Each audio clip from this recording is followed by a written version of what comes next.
Good morning. High fives. Good morning. Man, you're looking spectacular today. Oh, well, thank you. You got a little bird on your neck. Did I buy that for you? To be honest with you, you and Karen both gave me a necklace one Christmas, and at this present moment, I forget. I don't think I gave you the bird. I gave you an acorn or a Yes. pine cone. A pine cone. Yes. A pine cone. I looked at both of them, the bird and the pine cone, and I was like, I don't know who gave me which. Boys, buy your girls jewelry. It's like fishing lures. Like you can't get enough of them. That's what I found out. That you can't get enough jewelry. You like jewelry. And you're wearing a jumper today. You got your hair curled. Man, like, is it our anniversary? No. I feel like I'm in trouble or something. No, I'm going to a convocation ceremony. So I thought I would just look nice. Not to be mixed up with convoluted ceremony. What? So this is a post-secondary graduation. Correct. Like, is that where they fling their hats? Yeah. Congratulations. I think they do it. Yeah, I think yeah. Is there food? Probably not. No. That's why I didn't get invited. Yeah, there's no food. Welcome to our live stream, Life in Recovery. One of the best things that I heard last night that I walked into this morning was we're talking about the big book and the spiritual experience and how the big book of Alcoholics Anonymous is designed to lead somebody into having a spiritual experience with God. And this concept of God, this understanding of God as I understand him. And the guy was saying, like, God's not something you can make up, because if you could make up God, then why wouldn't you make up a God that would give you your control back over the substance that's killing you? It's like, oh wow, yeah. And people, I think, in the 12 step are really critical of, well, you can just make up a God, so why would I go there? That's not what it's saying. Good stuff. No, I never thought of that. It's like the genie. Like, when we were little kids, if you had 3 wishes, what would you wish for? And the smart kids like myself would always be like, the last wish. I would wish for as many wishes as I could get. Cool, eh? Unfortunately, that's not how life works. No, and I can't make up God to fit my life. I have to fit my life. I have to get a new life from God.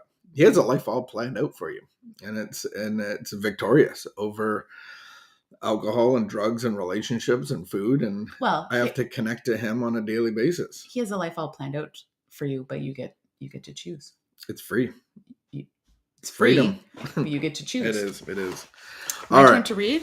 It is your turn to read. It is June the 8th.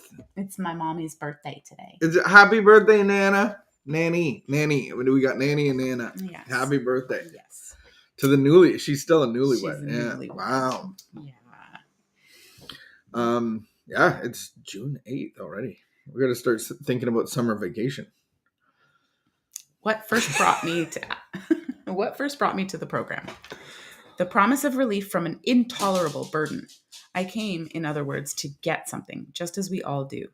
By and by, I found that getting depends largely on my willingness to give, to be of service to others, whether it is just pitching in to help with setting up and cleaning up at meetings or giving comfort and reassurance to others in trouble. The same spirit of giving must take place in every department of my life, particularly with those near to me. The name of this kind of giving is love. Today's reminder.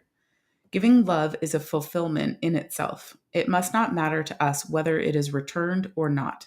If I give love only to get a response on my term, my love is canceled out. If I have the capacity to give love, any return I get for it is a special bonus. It is through giving love freely and without expectation of return that we build ourselves spiritually. Has a man gained anything who has received 100 favors and rendered none? He is great who confers the most benefits. Ralph Waldo Emerson. Ralphie. From an essay on compensation. That's an interesting concept of, like, I can actually give love wrong, and it's like my love gets canceled. And so what I've been learning is that I can give wrong. I can give out of my own self without even knowing that I'm giving out of like I don't even know that I was giving in a way that doesn't hook people or doesn't cause expectations or obligations. How to be generous, but without Mm-hmm. creating like strings on the other end. Yeah, which I didn't even know I was doing, but it's come to my attention. So then I only get to give, and this is about the like the addictive life is all about consuming and taking, and then the recovered life is about giving, but I only give what God gives me. And so I only get to keep what God gives me by giving it away. And ultimately, it's a spirit of love. So because I have the spirit of love inside of me that has cast out all the other spirit of consumption, let's say, now I get to give that to the world around me in love. Anything else?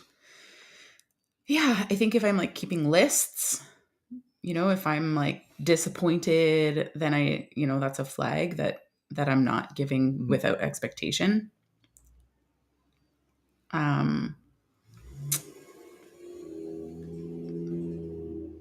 It's pretty straightforward. Give rather than take. It's hard to give when you're full of fear and anger and hurt. And so that's why through LifeLab, we try to work through a process of like getting rid of the fear and the resentment and the anger and replacing it. Good. Hey, join us today. Jordan 5. Our boy Jordan 5 is speaking and sharing on, what's he sharing on? His topic is community.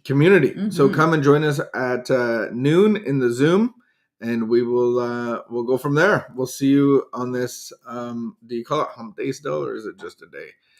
The middle of the week. The middle of the week. Yeah, so we'll see you at noon on Zoom. Keep the peace, be of good behavior. Wash your hands.